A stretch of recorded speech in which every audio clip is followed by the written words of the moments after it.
Hello friend, this is Pushpendra Verma. तो आज की वीडियो में हम लोग क्लास 9 का जो चैप्टर है रियल नंबर, उसका जो ये सेकंड पार्ट करने वाले हैं। फर्स्ट पार्ट में हम लोगों ने क्या किया कि जो बेसिक टर्म्स होते हैं, जैसे कि नेचुरल नंबर क्या होता है, होल नंबर क्या होता है, इंटीजर क्या होते हैं, रेशनल नंबर क्या होते हैं, इन सभी बातों को बहुत ही अच्छे से समझा है। एग्जाम्पल उसके देखे, मतलब पूरा डेप्थ में हम लोगों ने पढ़ा है। लेकिन ये जो क्लास है ये बहुत ही इंपॉर्टेंट है, क्योंकि यहीं से हमारा जो क्वेश्चंस आते हैं हमारे एग्जाम में आते हैं। वो एक इंफॉर्मेशन पार्ट था जिसमें हम लोगों ने जो नंबर सिस्टम होती है उसकी इंफॉर्मेशन लेनी है। अब इस वीडियो में हम लोग क्या करेंगे, ये जो क्वेश्चंस आते हैं, क्योंकि क्लास 9th में जो एग्जाम होगा उसमें क्वेश्चन जो है वो इस वीडियो से आपको जरूर देखने को मिलेंगे, क्योंकि जो हम क्वेश्चन करने वाले हैं उनकी मतलब जो प्रोबेबिलिटी है वो 100% रहती है, क्योंकि बेसिक बेसिक बातें हैं, वो क्वेश्चन आते ही आते हैं। तो आपको यहाँ पर बिल्कुल सिंसियर होकर देखना है, बिल्कुल डेडिकेट होकर देखना है कि हर एक क्वेश्चन को समझेंगे हम लोग कैसे करते हैं, कहाँ करते हैं, और उसमें क्या क्या बातें हैं जो हमें याद रखनी होती हैं। तो हम लोग अपनी क्लास को शुरू करते हैं। देखो, हाँ, इसमें जो हम लोग कुछ कुछ बेसिक मतलब बेसिक स्ट्रक्चर के ही क्वेश्चन समझेंगे। देखो यहाँ पर जैसा कि एक क्वेश्चन जो हमारा लोगों की साइज एक्सरसाइज नंबर 1 है और यूपी बोर्ड में प्रश्नावली 1, उसके जो पहले एक दो क्वेश्चन नंबर के क्वेश्चन है उसमें कह रहा है कि यार अगर कोई एक क्वेश्चन है कि फाइंड, जैसे कि फाइंड, मैं यहाँ पर लिखूंगा इंग्लिश में बट हिंदी में आपको बताता चलूंगा, जिससे कि अगर कोई यूपी बोर्ड का बच्चा है तो उसे भी बहुत अच्छे से समझ में आएगा। यहाँ पर जैसे कि find five five rational number, rational number between, find 5 rational number between 1 and 2, 1 and 2, 1 and 2। अब देखो ये जो क्वेश्चन होते हैं मतलब कंफर्म है, आएगा ही आएगा, ये बिल्कुल कंफर्म है। अब इसमें देखो कैसे कैसे क्वेश्चन मतलब इस क्वेश्चन में कैसे करना होता है कि यार 5 रेशनल नंबर निकालना है 1 और 2 के बीच में। ठीक है, देखो अगर ऐसा दिया है 1 2 3 4 5 4, तो यहाँ पर तुम कुछ सोच सकते हो अपने मन से, जैसे कि यार 1 और 2 है तो इसके बीच में क्या होगा, 1.5 होगा, 1.6 होगा, 1.7 होगा, 1.8 होगा, ऐसे सोच सकते हो। ऐसे कि अगर 1 और 2 है, यहाँ पर पहले समझो, मैं आपको सोचने का तरीका बता रहा हूँ, फिर बताऊंगा यार क्वेश्चन कैसे करना होता है, बहुत ही अच्छे से बताऊंगा, आपको मजा आएगा। अब देखो 1 और 2 है, 1 और 2 है, तो आप ऐसे हो गया। पहली बात तो किसी भी नंबर के बीच में, किसी किसी दो नंबर के बीच में इनफाइनाइट नंबर होते हैं, अनंत नंबर होते हैं, बहुत सारे नंबर होते हैं।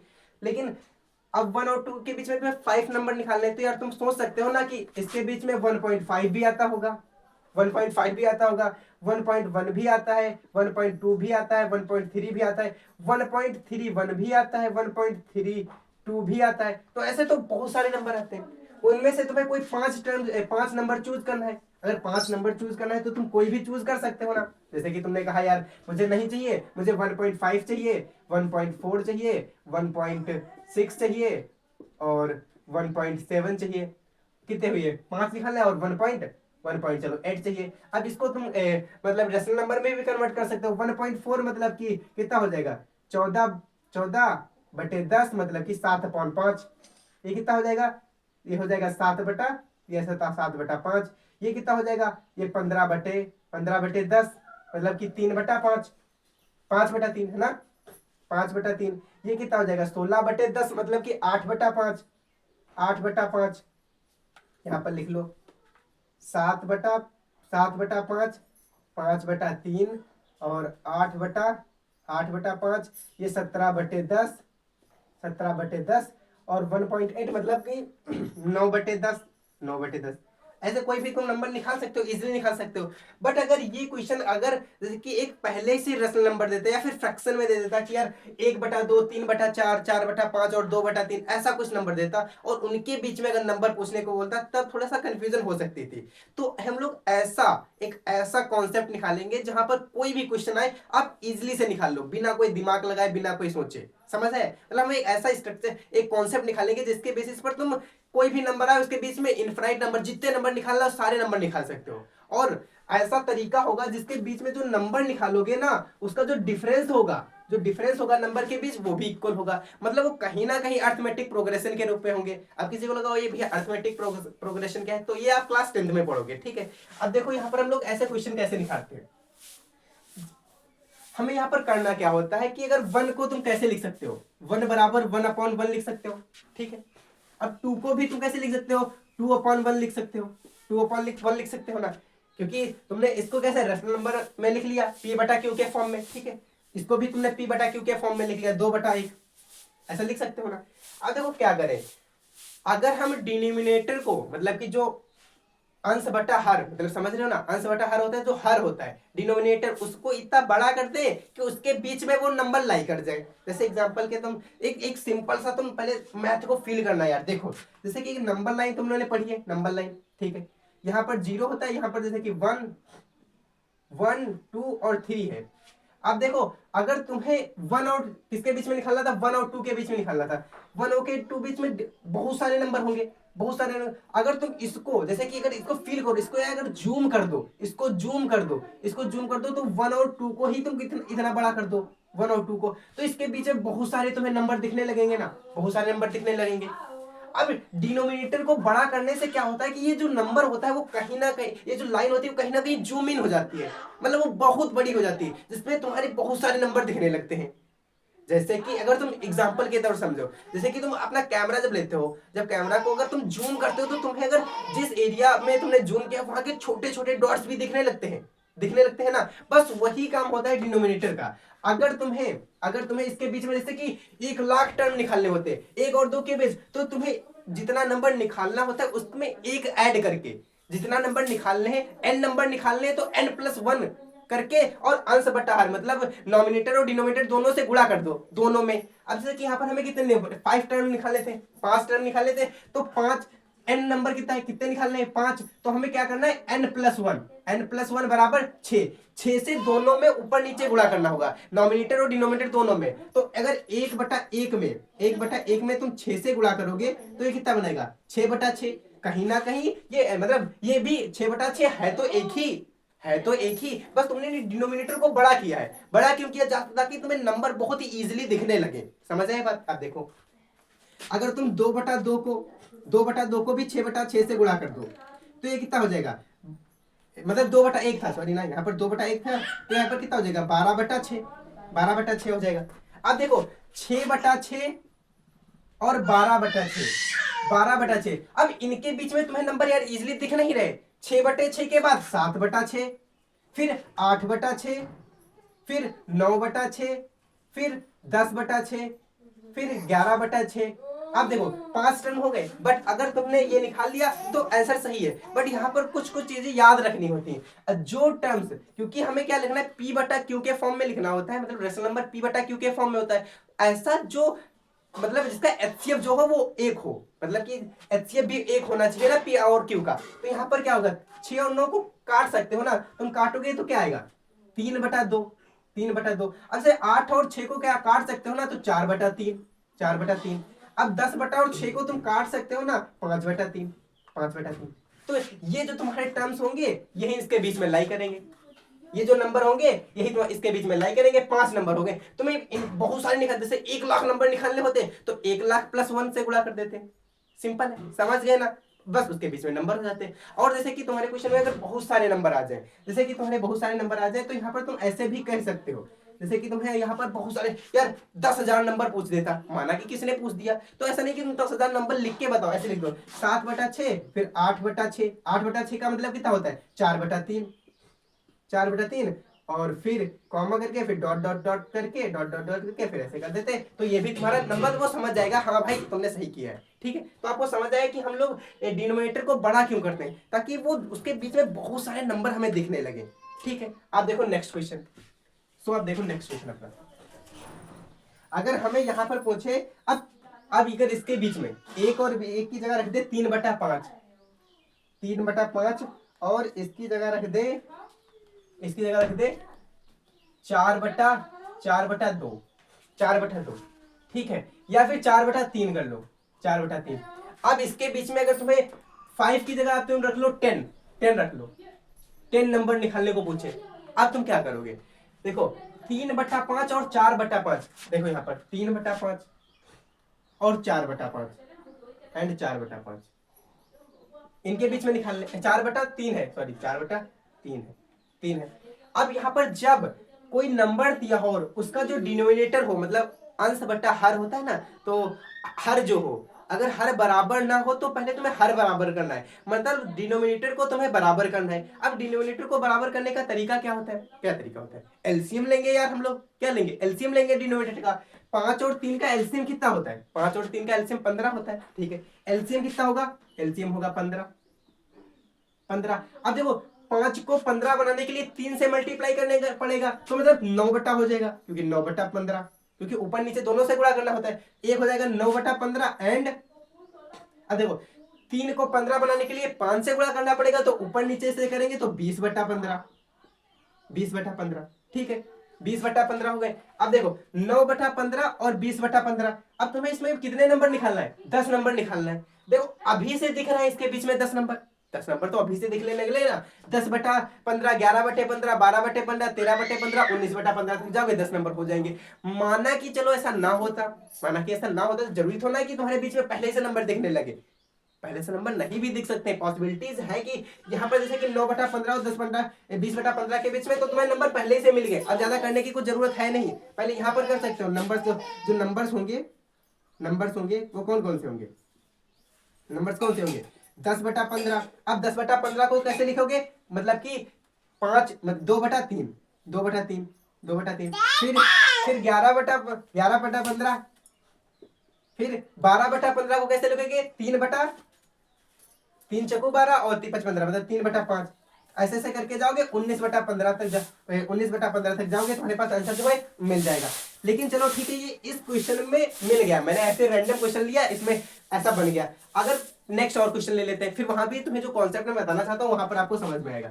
एक क्वेश्चन में तो नंबर मिल गए, माना कि ना मिलते, फिर देखो क्या होगा। अगर हम लोग ले लें जैसे कि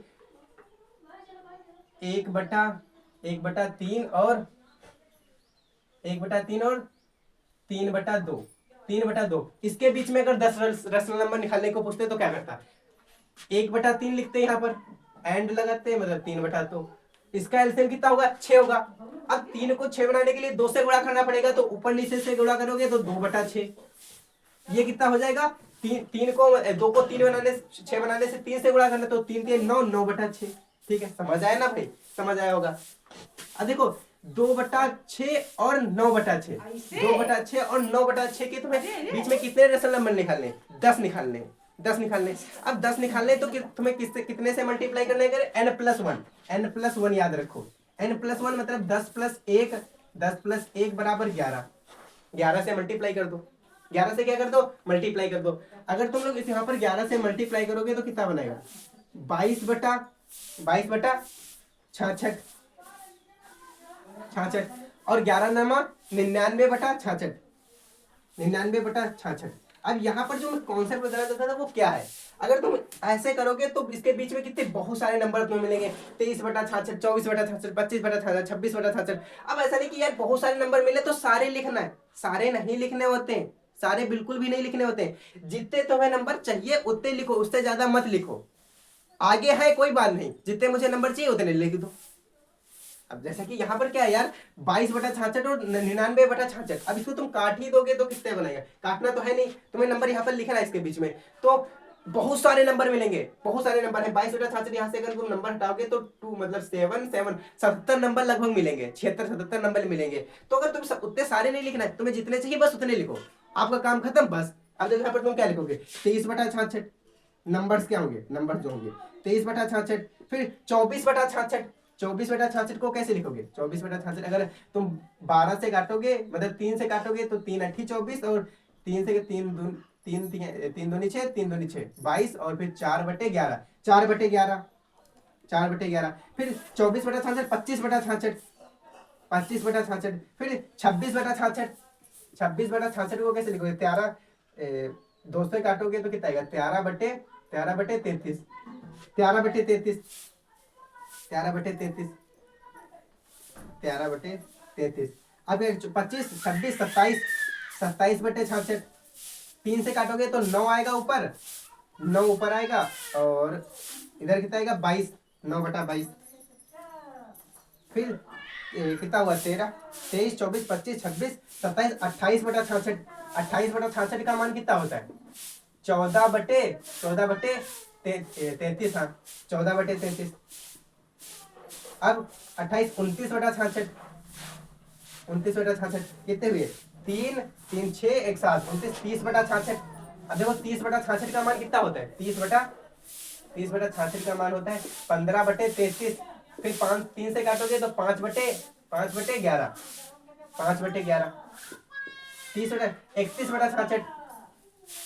फिर 32/66, 32/66 का मान कितना होता है 16/33, 16/33। अब देखो कितने ये 1 2 3 4 5 6 7 8 9 10 नंबर हो गए। बस हमारे ये इतने नंबर हो गए, ऐसे निकाल लेना है। अगर बहुत सारे नंबर है तो तुम्हें ऐसा नहीं कि सारे नंबर लिखना है, जितने चाहिए उतने लिखो, आगे इंड कर दो, कोई दिक्कत नहीं, ठीक है। अब हम लोगों ने कितने 3 शायद आया 3 क्वेश्चन कर लिए। अब एक और देखो क्वेश्चन, एक और क्वेश्चन देखो।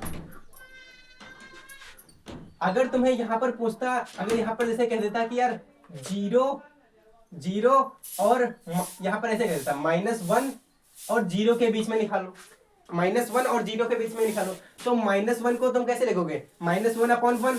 अब अगर 10 निकालना है तो तुम्हें 11 से मल्टीप्लाई कर दो, 11 से मल्टीप्लाई कर दो। अब अगर 0 के बीच में निकालना है तो 0/1 भी लिख सकते हो ना, रेशनल नंबर है। अब इसको 11 से मल्टीप्लाई करोगे तो अभी 0/11 बनेगा। 0/11 मतलब वो 0 ही रहेगा ना, बराबर में 0। अब इधर कितना हो जाएगा 11 हो जाएगा, ठीक है। 11/11, 11/11, इधर 0/11, 0/11। अब देखो 11/11 के ये माइनस में आएगा ना, संख्या क्या हो जाएगी -11/11, और इधर क्या हो जाएगा 0/11। अब इसके बीच में तुम देखो नंबर कितने बन रहे हैं, नंबर क्या होंगे, नंबर सब क्या बन जाएंगे 10/11, -10/11, -10/11। अब देखो यहाँ पर ऐसा नहीं कि बढ़ते जाना है भाई, प्लस अगर तुम्हें नंबर चाहिए ना तो इधर आना, क्योंकि देखो देखो नंबर लाइन कैसे होती है। अगर ये कोई नंबर लाइन है कि यहाँ पर 0 है, यहाँ पर अगर 0 है, अगर इधर -11/11 है तो इसके बीच में यहाँ पर आएगा -10/11, यहाँ आएगा -9/11, यहाँ -8/11, इधर फिर क्या आएगा -1/11, ठीक है, ठीक है। तो नंबर अगर बीच में चाहिए तो तुम्हें इधर जाना होगा, और इधर जाओगे तो ये नंबर जो है वो घटेंगे 10/9 8 7 6, क्योंकि माइनस में नंबर अगर तुम्हें चाहिए तो इधर आना पड़ेगा, इधर नंबर नहीं, इधर जाओगे तो वो बीच में मिलेंगे नहीं, समझ में आया ना बात। तो यहाँ पर क्या होगा -10/10, -10/11, और फिर क्या -9/11, फिर -8/11, -7/11, -6/11, -5/11, -4/11, -3/11, -2/11, फिर -1/11। तो हमारे पास ये जो है ये 10 नंबर मिल गए, ठीक है। अब देखो आपको क्या करना है, अब क्या करना है, एक मैं तुम्हें होमवर्क देता हूँ। होमवर्क क्या है, अगर तुम्हें नंबर निकालना है, अब नंबर निकालना है -1/2 और 1/2, -1/2 और 1/2 के बीच में तुम्हें नंबर निकालने हैं 7 नंबर निकालने हैं, ठीक है। तो ये होमवर्क के लिए है, SW होमवर्क, ये आप लोग प्रैक्टिस करेंगे इसका, ठीक है। सो आपको मैंने इस वाले मतलब इस तरह के जो कॉन्सेप्ट होते हैं जिसमें कि तुम्हें नंबर निकालने होते तो मैंने आपको शायद समझा दिया है। आपको ये भी बताना है कैसा लगा, अगर समझ में आया हो तो वीडियो लाइक करना, और आगे अगर अभी तुम्हें बहुत सारी चीजें जाननी है तो चैनल को सब्सक्राइब करके रखो, ताकि तुम्हें अच्छे से कुछ मिलता रहे टाइम वाइज, और आप अच्छे से प्रिपरेशन कर सको। So thank you for watching.